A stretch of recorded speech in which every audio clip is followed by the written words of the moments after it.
Hello champ, स्वागत है आपका ATP star the super learning platform में।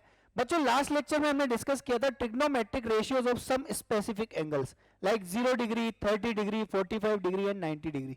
तो बच्चों, उस पर बेस्ड कुछ क्वेश्चंस मैं आपको कराने वाला हूं ताकि आपका बेस जो है स्ट्रांग हो जाए और आपकी प्रैक्टिस जो है अच्छे से हो जाए। क्लियर है? तो बच्चों, पहला क्वेश्चन लिखिए। आप लिखिए जल्दी से क्वेश्चन नंबर 1। लिखिए find find value of find value of sin 60 cos 45 degree plus cos 60 sin 45 degree. तो बच्चों, आपको ये क्वेश्चन दिया हुआ है और आपको इसकी वैल्यू फाइंड करनी है। तो एक बार आप बच्चों कोशिश करिए इस क्वेश्चन को करने की और जल्दी से बताइए क्या आंसर आ रहा है। जल्दी से देखिए इसको करके। तो ठीक है बच्चों, सोल्व करें इस क्वेश्चन को। तो देखिए बच्चों, कैसे होगा ये क्वेश्चन। मैंने आपको क्या बताया था, जो साइन 60 डिग्री होता है दैट इज √3/2, कोस 45 डिग्री होता है 1/√2, कोस 60 डिग्री होता है 1/2 और साइन 45 डिग्री होता है 1/√2। तो बच्चों, ये वैल्यू तो आपको याद करनी ही पड़ेगी, तभी काम होगा, अदरवाइज आप क्वेश्चन सोल्व नहीं कर पाओगे। क्लियर है? तो यहां पे वैल्यू पुट करते हैं तो ये हो जाएगा √3/2 इंटू कोस 45 होता है 1/√2 प्लस कोस 60 डिग्री होता है 1/2 और ये होता है साइन 45 डिग्री 1/√2। तो बच्चों, कितना आ गया ये √3/2√2 प्लस 1/2√2। तो बच्चों, कितना आ गया √3 प्लस 1/2√2। क्लियर है क्या? समझ में आया अच्छे से? एक बार मैं आपको इसमें लिख देता हूं कि मैंने किसकी वैल्यू क्या पुट करी है। अगली बार से मैं आपको ये लिख के नहीं बताऊंगा। यहां पे मैंने पुट किया है साइन 60 डिग्री इक्वल टू √3/2, कोस 45 कितना होता है 1/√2, अगला कोस 60 कितना होता है 1/2, साइन 45 कितना होता है 1/√2। क्लियर? तो ये वैल्यू पुट करके हमने ये आंसर ऑब्टेन किया है। ठीक है बच्चों, तो जल्दी से नोट करो इस क्वेश्चन को, जल्दी से कॉपी करो। तो अगला क्वेश्चन देखें। नेक्स्ट क्वेश्चन देखिए बच्चों, यहां पे लिखिए आप क्वेश्चन नंबर 2। नेक्स्ट क्वेश्चन लिखिए बच्चों क्वेश्चन नंबर 2। तो क्वेश्चन नंबर 2 देखते हैं बच्चों इसमें हम कि क्या है उसमें।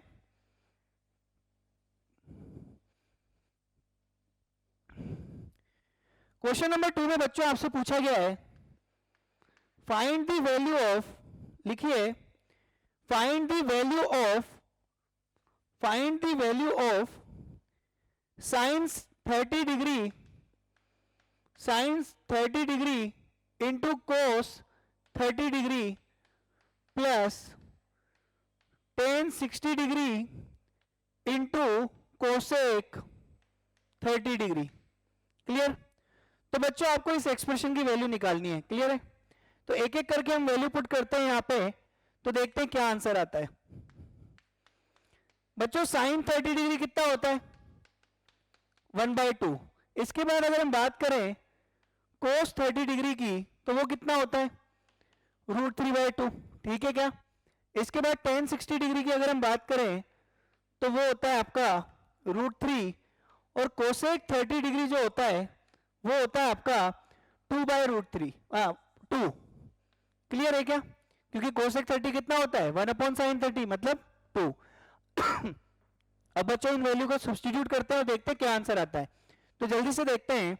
ये हो जाएगा 1/2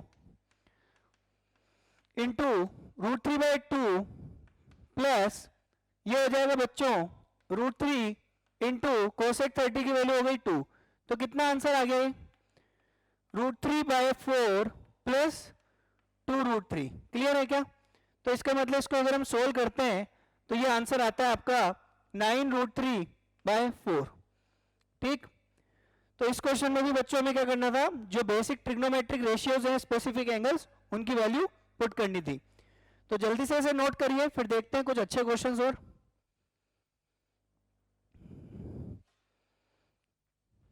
तो नेक्स्ट क्वेश्चन देखते हैं बच्चों इसमें अब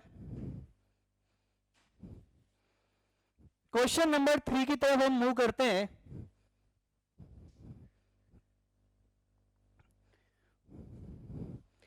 लिखिए बच्चों, क्वेश्चन लिखिए, find the value of, question लिखिए, find the value of, find the value of, आगे एक्सप्रेशन लिखिए आप, 3 cos square 30 degree, 3 cos square 30 degree plus sec square 30 degree plus sec square 30 degree plus 3 times sine 90 degree minus का tan 45 degree. बच्चों ये आपको expression दिया हुआ है, इसकी वैल्यू आपको फाइंड करनी है, क्लियर है? तो इसको भी कैसे सोल्व करेंगे हम, जो भी ट्रिग्नोमेट्रिक रेशियो हमें पता है, स्पेसिफिक एंगल्स के ये सब, उसकी वैल्यू पुट करेंगे, ठीक है? तो अब हम डायरेक्टली वैल्यू पुट कर देते हैं यहाँ पे। बच्चों देखिए ये लिखा हुआ है 3 इंटू कोस 30 डिग्री की वैल्यू बताओ कितनी होती है, √3/2 का होल स्क्वायर प्लस, अब बच्चों सेक 30 क्या होता है, कोस 30 का रेसिप्रोकल। अब कोस 30 होता है √3/2, तो सेक 30 कितना हो जाएगा, 2/√3 का होल स्क्वायर, और साइन 90 डिग्री होता है 1, तो ये हो जाएगा प्लस का 3 इंटू 1, क्लियर है क्या? और माइनस का tan 45 डिग्री कितना होता है आजकल, 1 होता है, क्लियर है? बस अब देखो इसको सोल्व करके कितना आ रहा है, 3 into 3/4 plus 4/3 plus 3 minus 1, clear है क्या? तो कितना आ गया ये 9/4 प्लस 4/3 प्लस 2, ठीक? इसको आगे बच्चों सिंप्लीफाई कर सकते हो एलसीएम लेके, तो उससे जो भी आंसर आएगा वो इसका फाइनल आंसर हो जाएगा, ठीक है? तो बेसिकली करना क्या है आपको क्वेश्चंस में, आपको केवल वैल्यू सब्स्टिट्यूट करनी है, ठीक है ना? तो जल्दी से इसे नोट डाउन करिए, फिर नेक्स्ट क्वेश्चन की तरफ स्विच करते हैं।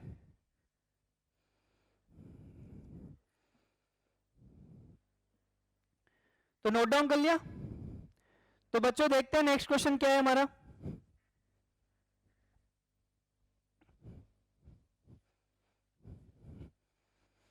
नेक्स्ट क्वेश्चन लिखिए, क्वेश्चन नंबर 4। क्वेश्चन नंबर 4 में बच्चों आपको फाइंड करना है sine square 45, sine square 45 plus cos square 45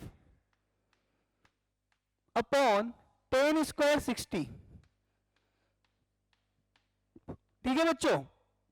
ये एक एक्सप्रेशन दिया हुआ है, इसकी वैल्यू आपको फाइंड करनी है। तो फिर से सेम ही क्वेश्चन है बच्चों, क्या करना है, वैल्यू पुट करनी है केवल। तो वैल्यू पुट करके बताइए जल्दी से मुझे कि अगर मैं पहले साइन 45 डिग्री की वैल्यू पुट करूं, साइन 45 डिग्री कितना होता है 1/√2, तो ये कितना हो गया 1/√2 का होल स्क्वायर। कोस 45 डिग्री कितना होता है 1/√2, तो 1/√2 का whole square, whole divided by, अब tan 60 डिग्री कितना होता है √3, तो ये कितना हो जाएगा √3 का होल स्क्वायर। बच्चों सोल्व करके बताइए ये कितना है 1/2, ये भी कितना है 1/2, तो 1/2 प्लस 1/2 होल डिवाइडेड बाय 3, तो कितना आंसर आ गया बच्चों 1/3, क्लियर है क्या? तो बस आपको कुछ नहीं करना, वैल्यू पुट करनी है केवल, ठीक है? तो जल्दी से नोट डाउन करिए इस क्वेश्चन को।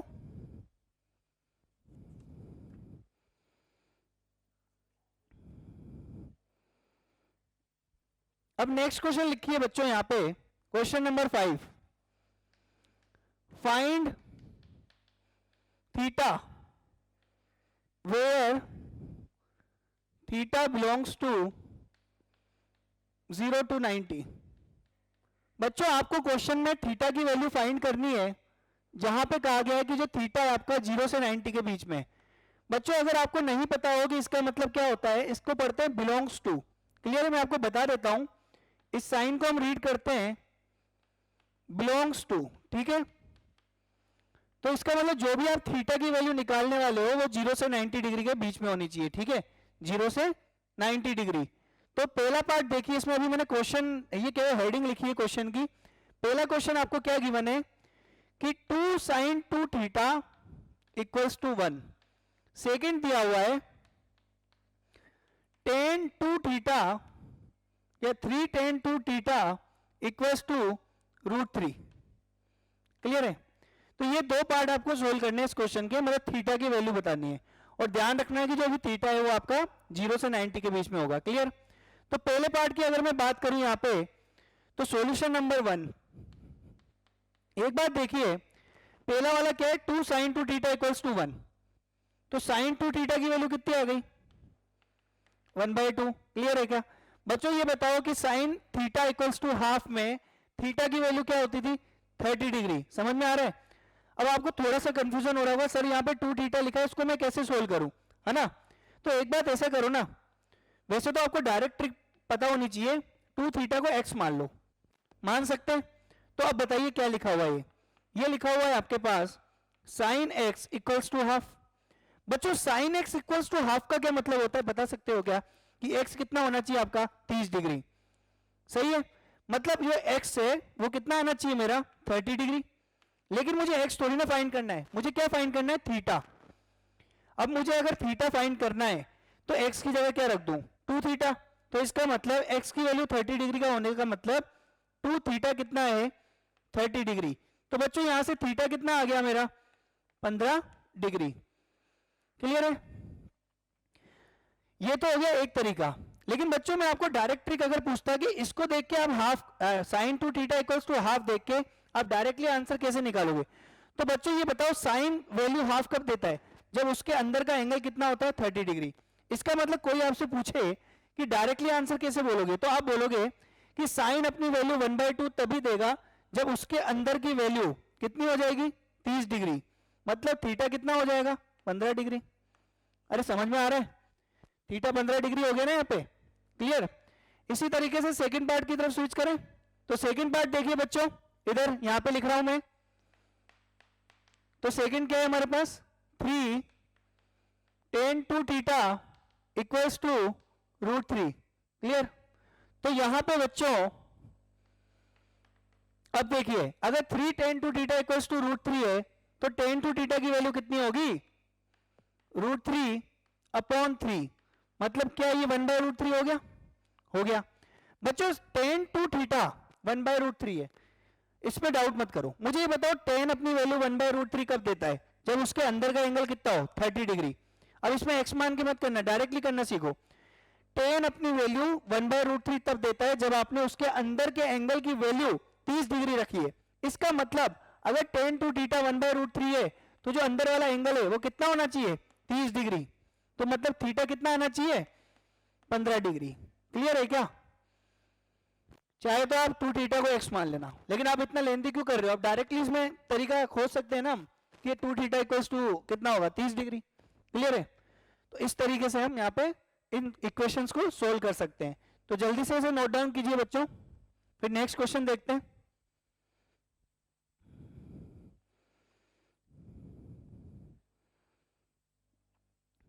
तो नेक्स्ट क्वेश्चन देखिए बच्चों फटाफट।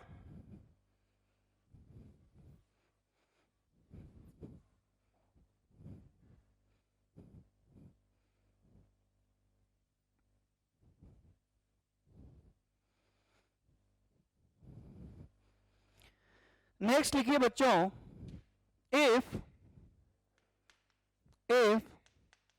sin 4x equals to sin 60 cos 30 plus sin 30 cos 60। बच्चों ये ध्यान रखना, ये 30 60 सब डिग्री में, बोलने की जरूरत नहीं है। आपको गिवन है कि sin 4x इस एक्सप्रेशन के गिवन है, इक्वल है। Then find value of x where x belongs to 0 से 90 डिग्री। बच्चों आपको x की वैल्यू निकालनी है, लेकिन ध्यान रखना आपका x 0 से 90 डिग्री होना चाहिए। ये चीज आपको बाद में पता पड़ेगी कि ये x 0 से 90 डिग्री में लिखता क्यों आखिर। अभी तो आपका आंसर आ जाएगा, बाद में आपको एनालिसिस होगा कि हाँ सर इसलिए ये मेंशन करते थे क्योंकि इसमें कुछ कंडीशंस हो जाती हैं। ठीक है? तो बच्चों इसको कैसे सोल्व करें बताओ मुझे। आपको क्या करना पड़ेगा, वैल्यू रखनी पड़ेगी। साइन 60 डिग्री कितना होता है, अरे √3/2 होता है। कोस 30 कितना होता है, वो भी √3/2 होता है। प्लस अच्छा साइन 30 डिग्री कितना होता है, 1/2। cos 60 degree 1/2। इतना समझ में आ गया? तो यहां से क्या आ गया हमारे पास, sin 4x इक्वल्स टू ये हो गया 3/4 प्लस 1/4 मतलब 1। बच्चों मेरे पास जो रिजल्ट आया है वो कह रहा है कि sin 4x इक्वल्स टू 1 है। अब ये बताओ साइन अपनी वैल्यू 1 कब देता है, जब उसके अंदर का एंगल कितना हो 90 डिग्री। इसका मतलब जो एंगल है मेरा 4x वो कितना होना चाहिए 90 डिग्री 90 डिग्री। तो बच्चों यहां से x की वैल्यू 45/2 डिग्री। अरे कुछ समझ में आ रहा है? फ्रैक्शन में आ गया तो क्या दिक्कत है, x की वैल्यू निकालनी थी ना, तो x की वैल्यू 90/4 मतलब 45/2 डिग्री। क्लियर? तो जल्दी से नोट डाउन करो इस क्वेश्चन को।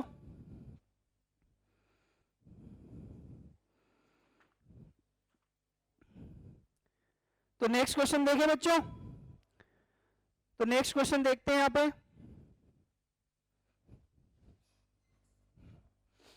लिखिए क्वेश्चन, क्वेश्चन नंबर देख लेना जो भी चल रहा है। Find theta where theta belongs to 0 to 90 degree. Clear है? पहला लिखो बच्चे part, 2 cos square theta equals to 1/2। ठीक, पहला लिख लो पहले। ये क्वेश्चन आपको दिया हुआ है, इसमें थीटा की वैल्यू निकालनी है और क्या बोला है, थीटा आपका 0 से 90 डिग्री होगा। ये इक्वेशन आपको गिवन है। कोई बच्चा बता सकता है इस इक्वेशन को हम कैसे सोल्व करें? इसको देख के आपको क्या लगता है cos स्क्वायर थीटा की वैल्यू कितनी आने वाली है 1/4, इतना कंफर्म है? तो क्या मैं ये लिख सकता हूं सॉल्यूशन में कि जो cos स्क्वायर थीटा है वो मेरा कितना आ जाएगा 1/4। बच्चों आपने सोल्व किया होगा a स्क्वायर इक्वल्स टू 4 मतलब होता है a इक्वल्स टू +-2। अब बच्चों यहां पे क्या है ना, cos थीटा इक्वल्स टू आएगा +-½ लेकिन बच्चों इसमें एक गलती है। क्या गलती है? आपको क्लियरली मेंशन है कि थीटा आपका 0 से 90 डिग्री है। मुझे ये बताओ कि जब लास्ट लेक्चर में या लास्ट टॉपिक जो मैंने पढ़ाया था उसमें एक टेबल बनवाई थी, उसमें cos की वैल्यू बताई थी मैंने 0 पे 30 पे 90 पे 45 पे, कहीं पे भी cos की नेगेटिव वैल्यू लिखाई थी क्या? नहीं लिखाई थी, नहीं लिखाई थी ना।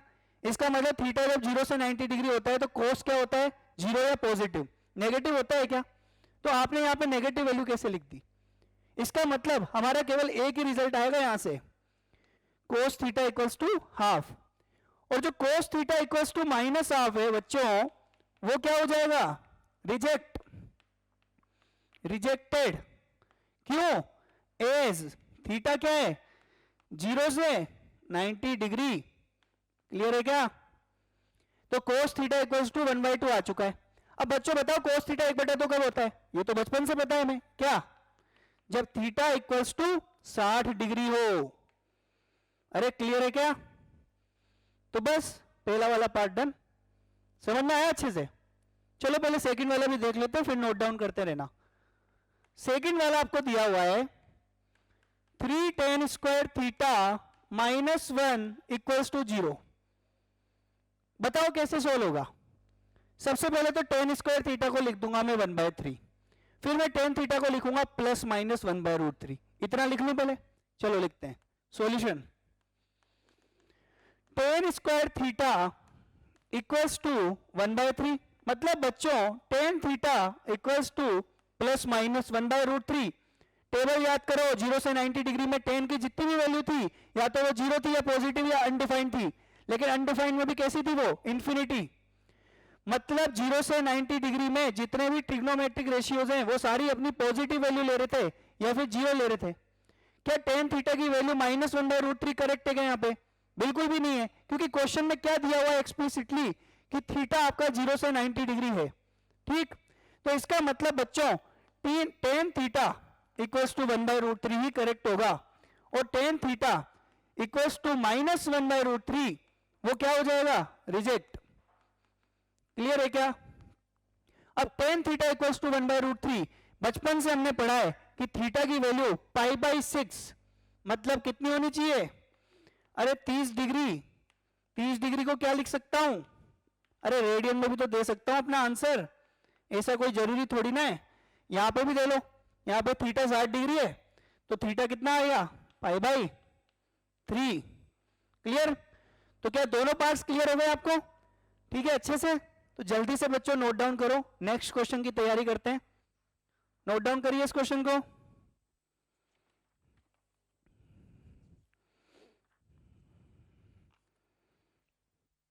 तो नेक्स्ट क्वेश्चन लिखिए बच्चों,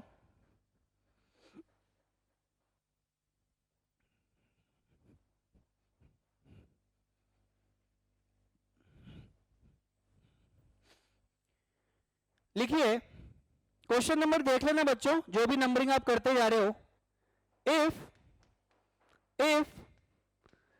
tan theta plus cot theta equals to 2, tan theta plus cot theta equals to 2, ये दिया हुआ है। Then find tan raise to the power 7 theta plus cot raise to the power 7 theta.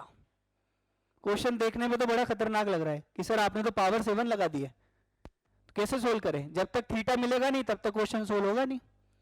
अब theta कब मिलेगा? जब बच्चे को ये पता होगा कि कोट थीटा 1/tan थीटा के इक्वल होता है। क्लियर है क्या? अब देखो बच्चों इसको कैसे सोल्व करेंगे, थोड़ा सा ट्रिकी है। मैंने आपको ना इसके जैसा एक क्वेश्चन करवाया था, याद हो तो, जिसमें tan theta plus cot theta की वैल्यू 2 दी गई थी और मैंने आपसे पूछा था tan square theta plus coat square theta निकालो। वही क्वेश्चन है, बस इसमें एक्सप्रेशन जिसकी वैल्यू फाइंड करनी है वो दिया हुआ है डिफरेंट। क्लियर है? तो देखना यहां पे ध्यान से, अगर tan theta plus cot theta बच्चों 2 के इक्वल है तो क्या मैं इसको ऐसे नहीं लिख सकता क्या? This implies tan theta plus 1/tan theta equals to 2। अरे कोट थीटा 1/tan थीटा होता है नहीं होता? होता है ना? तो इसको क्या लिख सकता हूं? tan square theta plus 1/tan theta equals to 2। Solve करो उस इक्वेशन को, बताओ क्या आंसर आने वाला है? tan square theta plus 1 equals to 2 tan theta. मतलब बच्चों क्या आ गया यहां से answer? tan square theta minus 2 tan theta plus 1 equals to 0। अब बच्चों ये तो आप देख के बता सकते हो ना, ये tan थीटा माइनस 1 का होल स्क्वायर लिखा हुआ है, तो यहां से क्या रिजल्ट आ गया मेरे पास कि tan थीटा माइनस 1 का होल स्क्वायर इक्वल्स टू 0। ये 0 होने का मतलब जो ब्रैकेट के अंदर क्वांटिटी लिखी हुई है वो क्या होनी चाहिए आपकी? 0। समझ में आ रहा है क्या?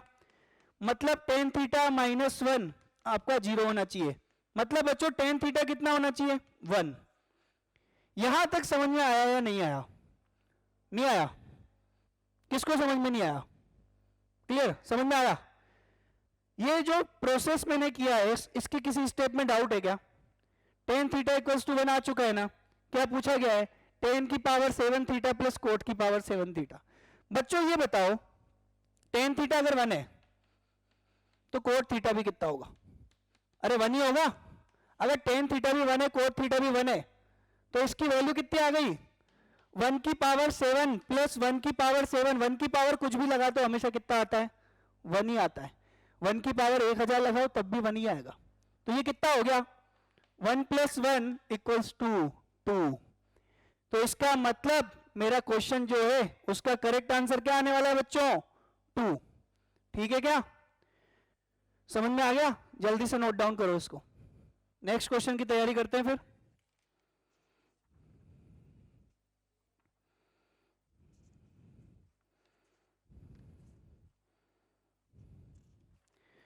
तो लिखिए बच्चों नेक्स्ट क्वेश्चन, लिख लिया सबने? तो नेक्स्ट क्वेश्चन की तरफ मूव करते हैं अब।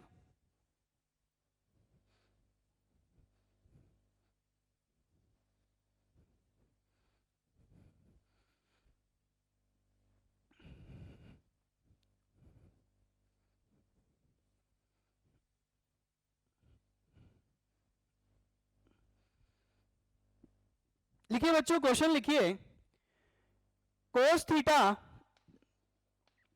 Theta minus sine theta upon cos theta plus sine theta equals to, लिखिए cos theta minus sine theta whole divided by cos theta plus sine theta is equal to 1 minus root three upon 1 plus root three, 1 minus root three upon 1 plus root three, ये given है। Then यहां पे if लिख लेना बच्चों, then find tan theta. बच्चों आपको ये एक्सप्रेशन दिया हुआ है, ठीक है ना, और पूछा गया है कि इसकी मदद से टेन थीटा की वैल्यू बताओ। क्लियर? तो इसको सोल्व कैसे करें देखते हैं। बच्चों टेन थीटा क्या होता है, मुझे पहले ये बताओ आप। Sign theta upon cos theta होता है। टेन थीटा का मतलब होता है sign theta upon cos theta. Clear? अब ये बताओ कि अगर ये एक्सप्रेशन दिया हुआ है, अगर साइन के नीचे कोस लिया है तो क्या वो टेन बन जाएगा क्या? इसका मतलब बच्चों आप क्या करो, जो ये एक्सप्रेशन दिया हुआ है ना, इसको डिवाइड कर दो कोस थीटा से। अरे नहीं समझे क्या? अरे कोस थीटा से डिवाइड कर दिया, लो। अब आप कहोगे सर आपने जबरदस्ती यहाँ कोस थीटा लिखा है। अरे तो नीचे भी तो डिवाइड करूंगा एडजस्ट करने के लिए।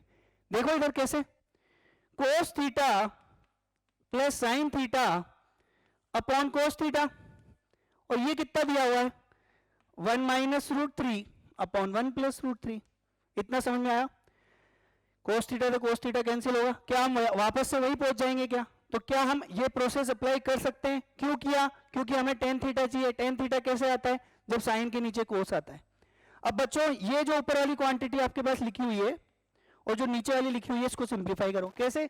इसको डिवाइड करो इससे, इसको डिवाइड करो इससे, तो क्या आ जाएगा बच्चों? ये cos theta upon cos theta minus sine theta upon cos theta. ये तो आ गया आपका न्यूमरेटर। डिनोमिनेटर क्या आएगा? Cos theta upon cos theta plus sine theta upon cos theta. और बच्चों ये पूरी value 1 minus root three upon 1 plus root three के इक्वल है। समझ में आया? बच्चों cos theta upon cos theta होता है 1, साइन अपॉन कोस होता है 10, तो 1 माइनस 10, और डिनोमिनेटर में क्या आ जाएगा 1 प्लस 10। क्लियर? तो बस खत्म हो गया क्वेश्चन। अब बच्चों क्या करो, आप इसमें क्रॉस मल्टीप्लाई कर दो।